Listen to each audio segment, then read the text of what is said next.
He thought he was buying silence and solitude. Instead, he stepped into a war over land, lies, and entitlement. A neighbor had claimed more than chickens and soil. He'd claimed ownership. One lawsuit later, the truth would burn everything down.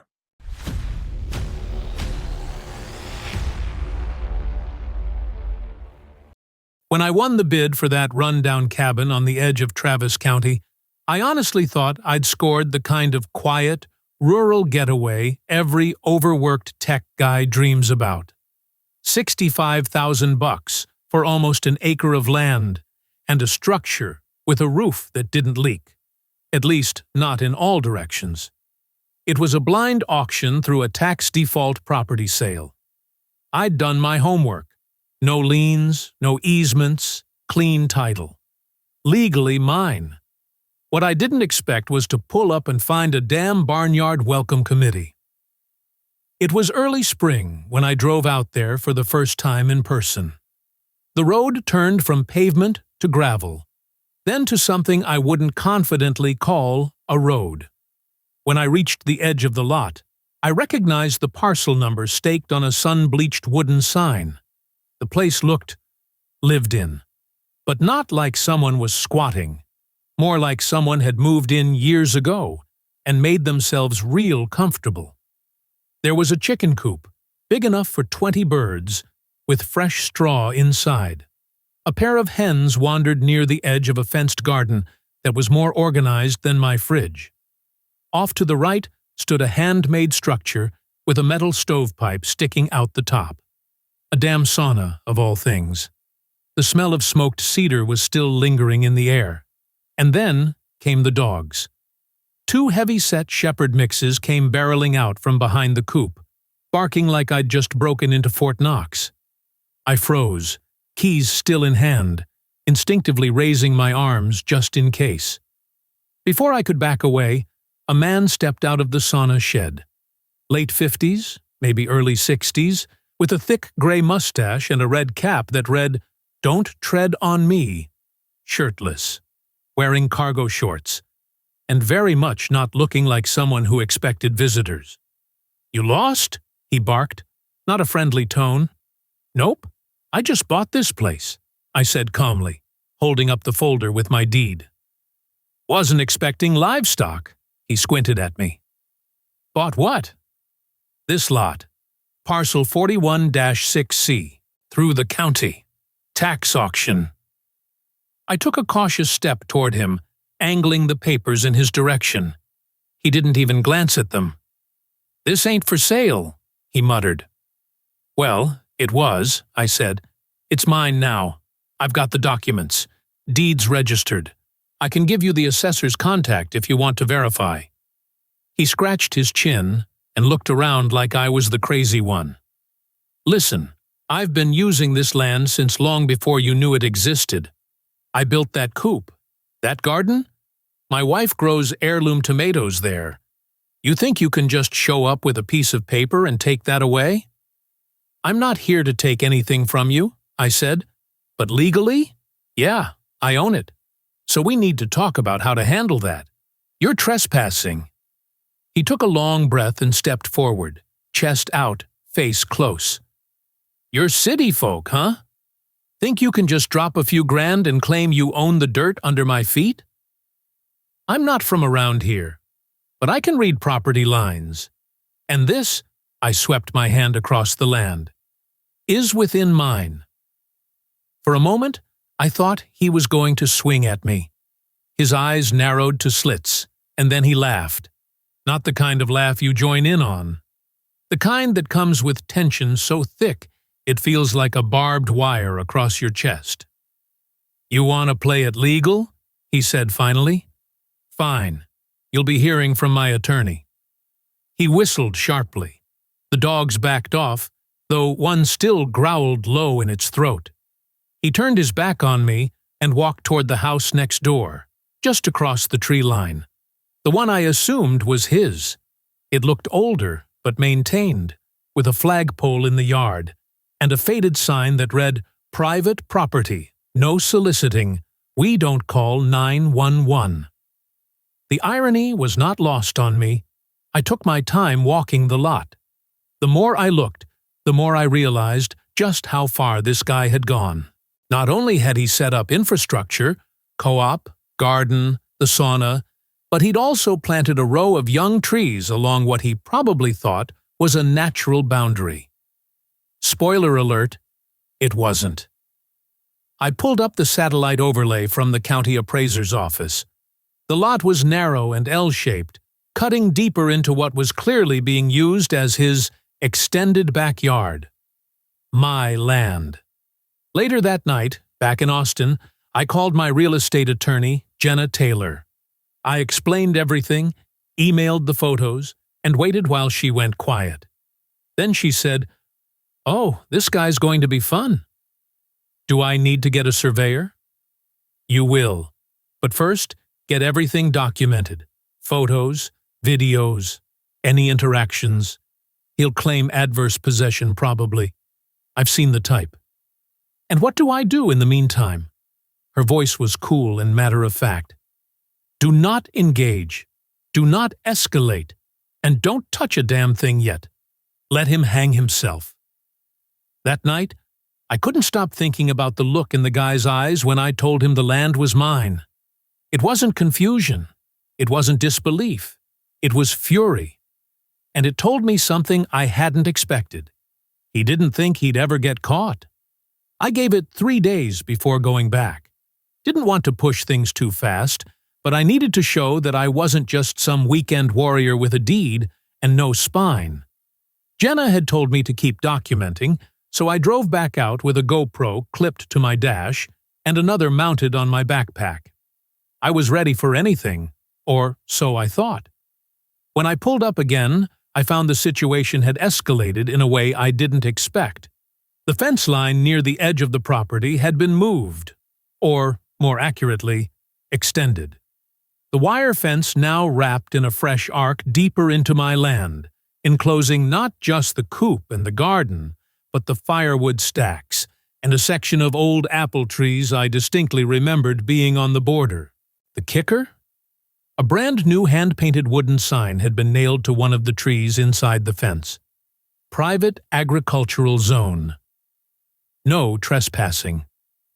I stepped out of my truck, heart rate rising, and started filming. No sign of Carl at first. The dogs barked somewhere out back, muffled by wind and trees. Then he emerged from the makeshift smokehouse, wiping his hands on a rag, like some character in a western who'd just gutted a rabbit. "You again?" he grunted, without looking at me. "You moved the fence," I said, voice even but firm. "I adjusted it," he replied. "Made it more secure. Don't want the dogs getting out." "Carl, it's not your land." He turned to me, finally meeting my eyes, that same glint of belligerent certainty flashing again. "Son, that's what you don't get. I've been keeping this land clean, productive, and safe since 2008. You think waiving some court printout gives you more claim than 15 years of sweat equity?" "Yeah, I do," I said, "because that's how property law works." He wiped his hands again and tossed the rag onto a stump. "I'm not giving it up. Go call your fancy lawyer again. Or better yet, call the sheriff. See who the real local's back." I didn't respond. I just kept filming. He muttered something under his breath and walked off toward his house again. Later that week, I drove to the county land office and pulled up everything I could. Turns out, Carl had never filed for any kind of lease, use permit, or encroachment agreement. The previous owner, an elderly man who died in a nursing home, had abandoned the property after defaulting on taxes for over 7 years. The land had been vacant, legally speaking. No agreements, no permission. Carl had just occupied it. But he wasn't using it like some harmless backwoods squatter. No, he was running something. It started with a curiosity. I noticed a Yelp review. Yes, Yelp. Someone raved about a hidden farmstay retreat near the edge of the woods, hosted by a rugged guy named Carl. claimed it was perfect for disconnecting and learning about real country living. That led me to a Facebook page called Carl's Rural Experience. It had photos, many taken on my land, and a booking link. No official company, just Venmo payments and DMs. He was selling weekend retreats, hosting campfire nights, teaching people how to live off the land. And all of it, every chicken, every hammock, every fire pit, was on my property. I sent the whole archive to Jenna. Her reply came within 5 minutes. Holy shit. This is illegal 3 different ways. I'm starting the paperwork now. The next day, I returned to the site with 2 survey flags and a printed copy of my plat map. I wanted Carl to see I wasn't bluffing. As I walked the line near the chicken coop, placing markers, one of the dogs lunged through the wire fence with a growl that turned into a snarl. I jumped back instinctively, just as a sharp whistle cut through the air. Carl stood nearby, arms crossed. "That dog touches me again, Carl, and I'm pressing charges," I said. He raised a brow. "Did he touch you?" "No," I replied, "but your luck's running out." He looked me over like I was a weed growing between his tomatoes. "You're not gonna last out here, city boy." "I'm not going anywhere," I said. We locked eyes for a moment too long. Then I turned and kept placing flags. That evening, I got a letter delivered by courier, a thick envelope from a local law firm I'd never heard of. Inside, Carl was suing me. The papers were official. His claim? That he had earned possession of the land through adverse possession, citing continuous, open, and exclusive use for more than 10 years. He wanted full legal ownership. Jenna laughed out loud when she saw it. Classic. He's bluffing, but now he's locked himself into this argument. The best part? A line near the bottom of the complaint read, "The plaintiff respectfully requests the court recognize his homestead claim and provide compensation for the psychological and financial harm caused by the defendant's interference." He was asking for damages. I stared at the paper, amazed. Carl hadn't just built a coop on my land. He'd built a fantasy, and now he was ready to go to war to keep it. I didn't sleep much after getting served. It's one thing to argue with a delusional neighbor. It's another when that neighbor files a lawsuit claiming he has more right to your land than you do, because he's been squatting on it long enough to believe the dirt remembers his name. I spent the next 2 days diving into every legal document Jenna sent me, studying like I was cramming for a bar exam I never signed up for. By Friday, I had a plan. We'd hit back. Not with drama, Carl already had that covered, but with paperwork, evidence, and strategy. Jenna drafted a countersuit. 1 part trespass, 1 part unjust enrichment, and a big fat demand for removal of all structures, plus damages for unlawful use of the land. But before filing anything, I needed proof. More than videos, photos, or my word against his, so I started digging into Carl's money trail. A buddy of mine from college, Wes, runs a low-profile investigation service. I gave him a call. 3 days later, Wes dropped a flash drive in my mailbox labeled Bumpkin Empire. I almost spit out my coffee laughing. What was on it? Gold, payment records, Venmo, Cash App, PayPal, all connected to Carl or his daughter's name. Transactions labeled Farm Stay, Sauna Retreat, Co-op Tour, even one that said Bonfire and Backwoods Wisdom. Dozens of them, spanning over 3 years. Wes also found a small website hosted on an obscure subdomain, Cedar Life Experience Orgdard. It had Carl's bio, photos of the land, again, my land, and a booking calendar. The tagline made me want to throw my laptop across the room. Reconnect to the earth, where the land is free, and so are you. Free, huh? For Carl, maybe. Jenna was ecstatic. This isn't just trespassing. He's profiting. That's a whole other animal. We were just getting ready to file the counterclaim when something else hit the radar. Carl had help. A small, suspiciously fast approval from the county planning office had come through years ago, right around the time he started building the sauna. No permits filed, no inspection records, yet somehow a community-use agricultural enhancement box had been quietly ticked and marked approved. Jenna raised an eyebrow. No way that was a mistake. A few calls later, a name kept surfacing. Randall Glover, mid-level clerk at the county land office, friendly with old-timers, according to one of Jenna's paralegal contacts. Known to look the other way when it came to rural property lines, especially for locals. Want to go nuclear? She asked. I want to go precise, I said. Let's bleed him by the book.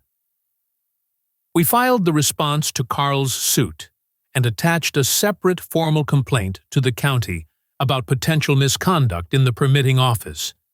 It didn't take long before things got reactive. The next morning, a city code inspector showed up at my gate unannounced. He claimed there'd been a noise complaint and possible illegal grading activity. Total nonsense. I didn't even have electricity hooked up yet. The inspector looked embarrassed just being there. Honestly, he said, lowering his voice, this came from higher up. Someone pushed it through fast. I thanked him and showed him my blank lot. He left, shaking his head. 2 days later, I hired a local fencing contractor to put up a temporary boundary marker. Just stakes and flags, nothing permanent. I wanted to make things unmistakably clear. And that's when things got messy. On the second day of work, I was in town grabbing parts when I got a call from my lead guy, Rick. He was yelling, cussing, clearly shaken. One of Carl's dogs had gotten loose and latched onto his calf while he was inspecting the rear fence line. No warning, no leash, just bark, sprint, bite. Rick ended up needing 6 stitches. His crew pulled him back and drove him to urgent care while someone else called animal control. Carl, for the record, didn't apologize.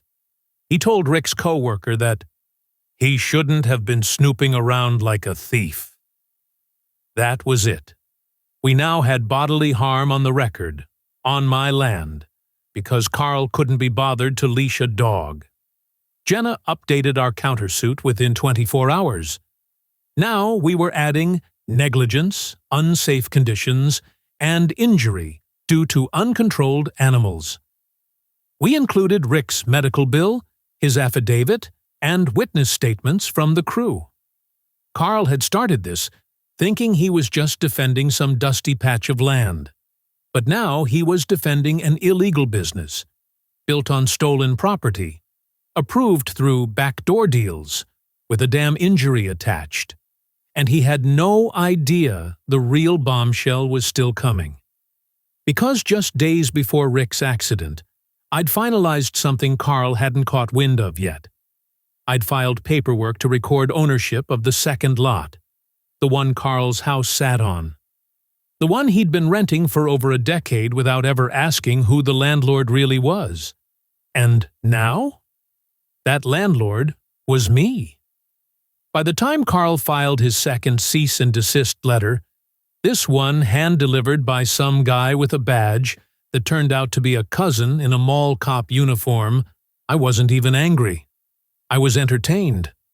Because while Carl was out here playing wannabe sheriff, I was preparing a much sharper kind of bullet.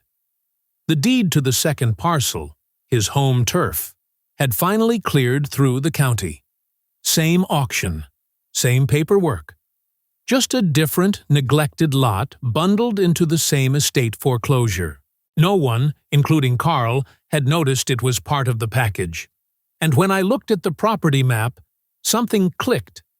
His house wasn't even on the original land he claimed so fiercely. It was built partially on this adjacent parcel, now legally mine. He was so busy defending his backyard kingdom, he hadn't realized the foundation under his feet was up for sale. Still, I held my tongue. I wasn't about to waste the surprise. Instead, I let Jenna focus on tightening our case. We got a licensed surveyor out to officially map the land and compare it to the fence lines. He walked the perimeter, took photos, noted every encroachment. His conclusion? Carl's entire operation, co-op, sauna, garden, fire pit, even the tree line, was solidly over the property boundary. Meanwhile, I submitted a complaint to the county board requesting a formal review of all historic permits associated with the land. That set off some bureaucratic alarms. A week later, Randall Glover, the same clerk Jenna suspected of approving Carl's phantom paperwork, was placed on administrative leave pending an internal investigation. Word travels fast in rural Texas. Carl must have felt it, because suddenly he started getting nervous. First, the Airbnb listing for Eco Banya Experience vanished overnight. Then, the Facebook page went silent. Finally, he took a chainsaw to his own firewood stacks, dismantled the garden beds, and started burning debris in a barrel near the fence line, like he was trying to erase his existence one board at a time. But it was too late. The damage was done, and the evidence was already secured. When the court scheduled a hearing date for the full land dispute, I could tell by the tightness in Carl's jaw that he knew he'd misplayed something. He started showing up to the lot wearing a GoPro on his chest, as if suddenly pretending to be the one under siege. His dogs stayed chained now, which I counted as a public service. Then came the overreach. Carl installed a new set of motion sensor lights aimed directly at my parcel. They flickered on even when no one moved. Then he set up a trail cam on a tree that sat about 3 feet inside my boundary line, zip tied to a branch, like a sentry watching for ghosts. Jenna filed a complaint for surveillance without consent.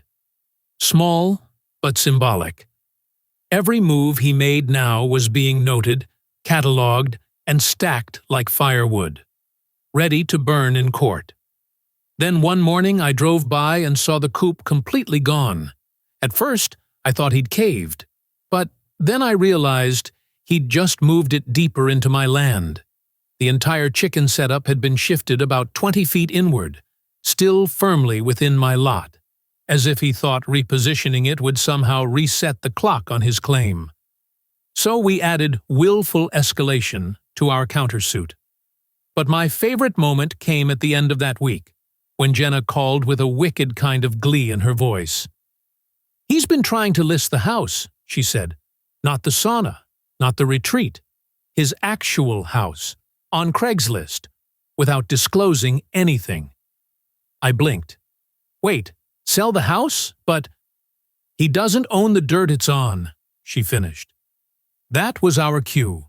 We quietly sent a notice of intent to enforce property rights to Carl's mailbox. Certified mail, signature required. The language was surgical. "As the lawful owner of the parcel containing the residence located at, you are currently occupying the premises without a lease or permission from the landholder." It was the most polite eviction notice in the history of middle fingers. Carl didn't acknowledge it publicly, but he responded the way people like him always do, with petty, frantic energy.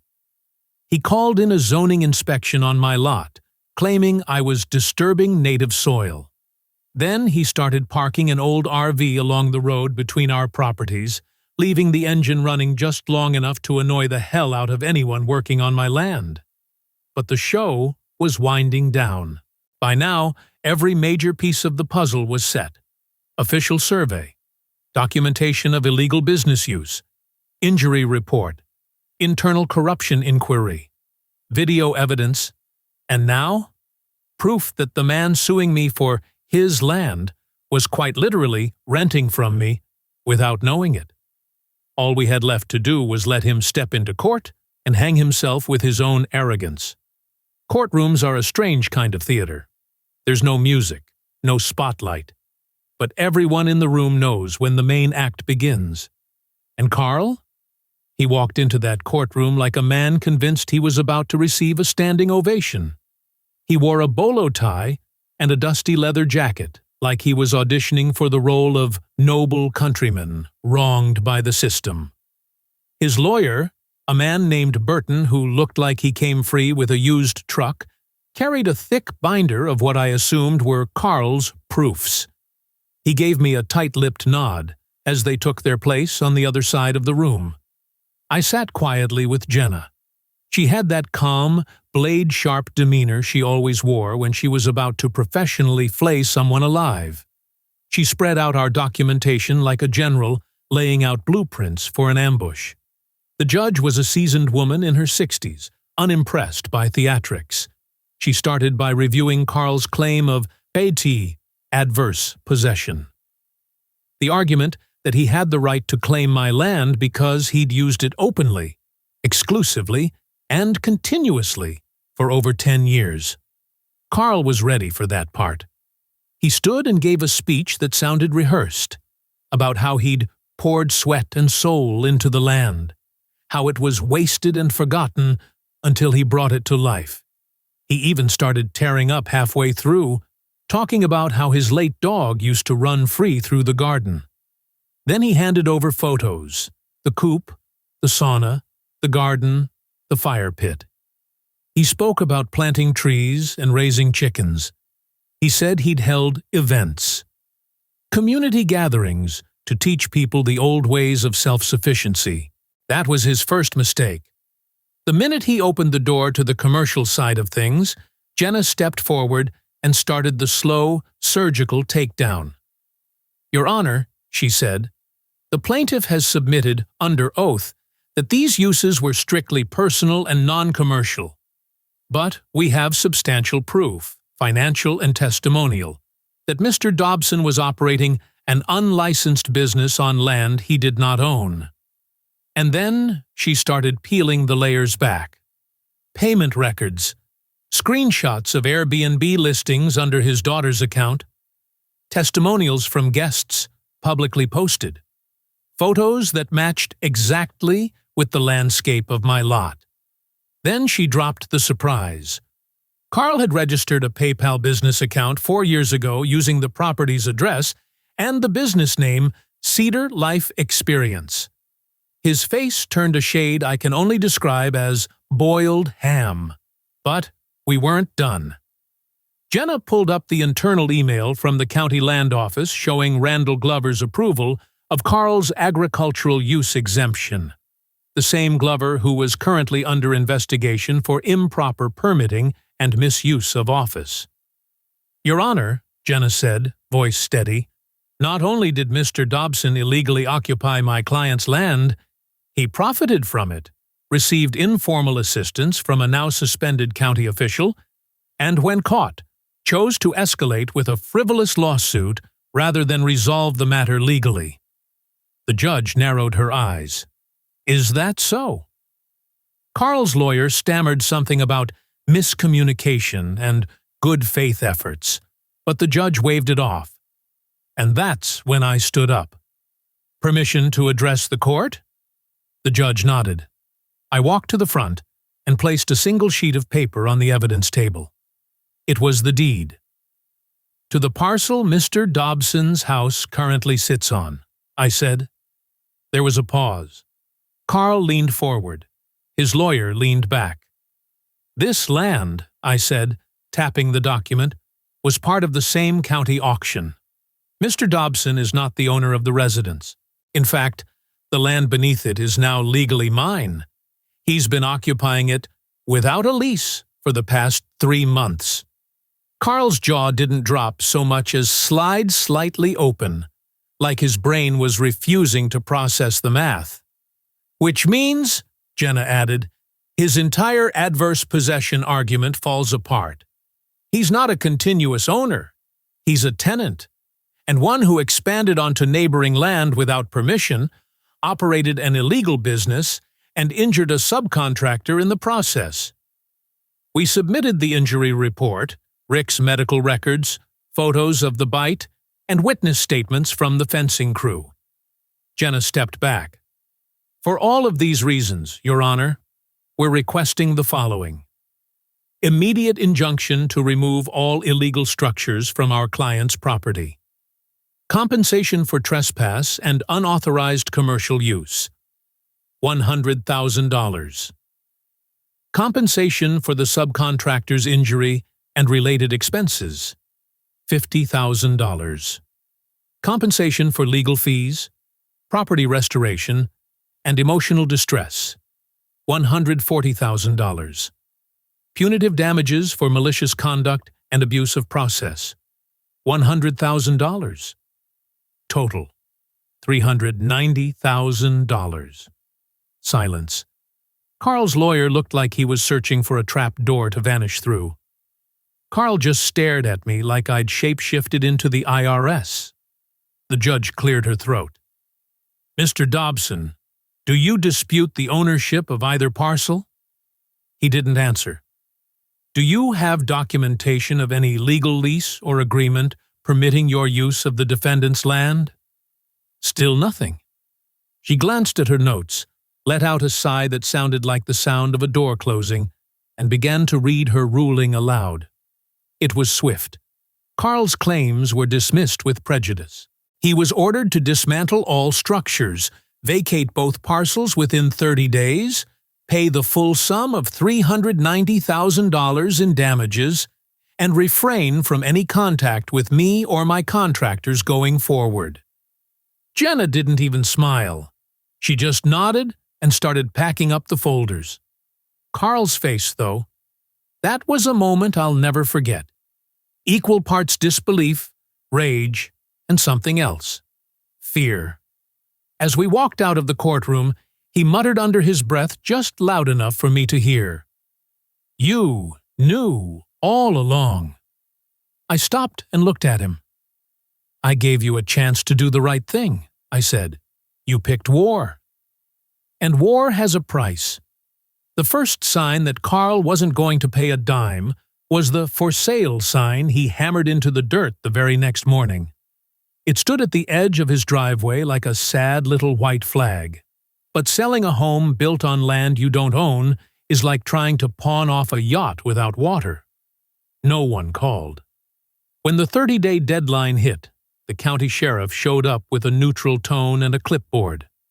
Carl had moved out 2 nights earlier, slipping away in the middle of a storm with a trailer full of tools, chickens, and that damn sauna stove. The coop was gone. The garden beds were ripped up, as if he couldn't stand the idea of leaving anything behind that might grow under someone else's watch. What he did leave was damage. Trash piles, burn scars, rusty nails, concrete footings embedded in soil that used to be wild and clean. I stood there staring at the ruins, breathing in what smelled like smoke, rot, and old sweat. Then I called a demolition crew. It took a week to level everything. Another 2 to clear the land, treat the soil, and replant grass in the worst-hit areas. I brought in a landscape architect who specialized in eco-rehabilitation. The idea wasn't just to erase Carl's mess. It was to build something better, something legal, something open. Jenna convinced me to lean into the irony. You've already got the setup, she said. Coop, smokehouse, sauna. Why not do it right? So I did. I filed for permits, registered a legitimate LLC, brought in a builder to erect 2 small off-grid cabins, installed a solar array, and compost toilets. I called it Clearline Acres because boundaries matter. The logo, a little chicken sitting on a property stake. We opened 3 months later. Weekends booked solid for the next 6. The man who tried to claim my land now had Yelp reviews warning people not to rent from him, Reddit threads exposing his scam, and a local article titled Farmer Without a Farm, How a Backyard Retreat Led to a Courtroom Reckoning.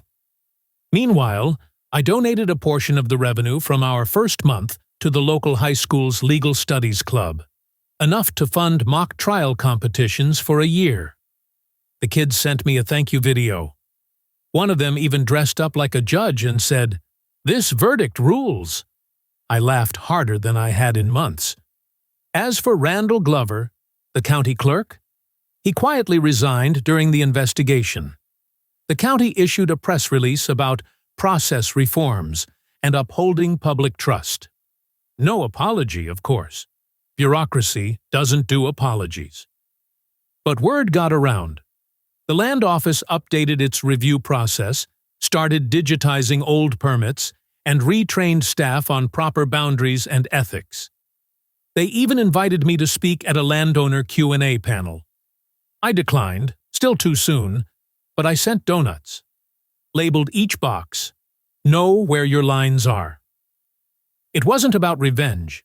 It was about reclaiming something bigger than acreage, peace, control, truth backed by paper. And when I walked the lot now, between the restored apple trees and the neat gravel paths, I could feel that truth under my boots. This place wasn't a fight anymore. It was mine. 1 year later, I threw a party. Not a soft opening, not a workshop, not some curated retreat experience. An honest-to-God, barbecue, smoke in your eyes, boots in the grass party. I called it the Backyard Reclamation Festival. Locals came. Some of Carl's old defenders came too, sheepishly sipping lemonade like they hadn't once signed his petition to have me removed from the area. I didn't hold grudges. I handed out ribs. Kids ran between the new apple saplings. The coop, now sleek, ventilated, and licensed, housed a fresh flock of hens named after Supreme Court justices. The restored sauna stood proud and properly plumbed, with a little plaque above the door that read, "Built from ruins, heated by justice." A couple from Austin asked if the story about the court case was real. I just pointed to a photo on the wall in the main cabin, me holding the certified deed in one hand and a rooster in the other. The caption underneath? "Who's your landlord now?" The best moment came halfway through the afternoon. An old man in khakis and aviators wandered over to me while I was slicing brisket. He introduced himself as Frank, said he used to play poker with Carl at the VFW before things got weird. He paused, then asked if I'd ever heard Carl's original plan for the land. "Let me guess," I said, wiping my hands. "Turn it into a prepper ranch?" Frank chuckled. "Nah, he wanted to sell the whole place, your parcel and his, to some Chinese agritech investors. Told folks he was negotiating off-market." I blinked. That was about 2 years ago. Kept bragging about a 7-figure deal coming. Of course he had. Of course he was trying to sell what he didn't own. That evening, as the sun started dipping behind the tree line, I sat near the fire pit, with a beer in one hand and a folding chair under me. The land was quiet again, really quiet. No barking dogs, no boundary drama, no puffed-up wannabe landlords trying to colonize the woods. Just wind, smoke, people laughing. A few guests wandered over to read the little sign I'd hung near the edge of the property. It stood where Carl's old private agricultural zone sign used to be. This one read, "Yes, this is private property. No, it's not yours. Respect the lines, or you'll be reading about it too." And right next to it, a life-sized metal chicken statue I had custom-made. It stood on 2 welded feet, wings spread, proud and ridiculous. Locals started calling it the Iron Hen of Justice. Not exactly what I'd imagined when I bought that broken cabin for $65,000, but sometimes the land gives you more than space. Sometimes it gives you a story worth telling. This isn't a story about a land dispute. It's a story about entitlement masquerading as tradition, and the quiet power of law when used with precision, patience, and purpose. At first glance, Carl seems like your stereotypical rugged local, off grid, self reliant, and deeply territorial.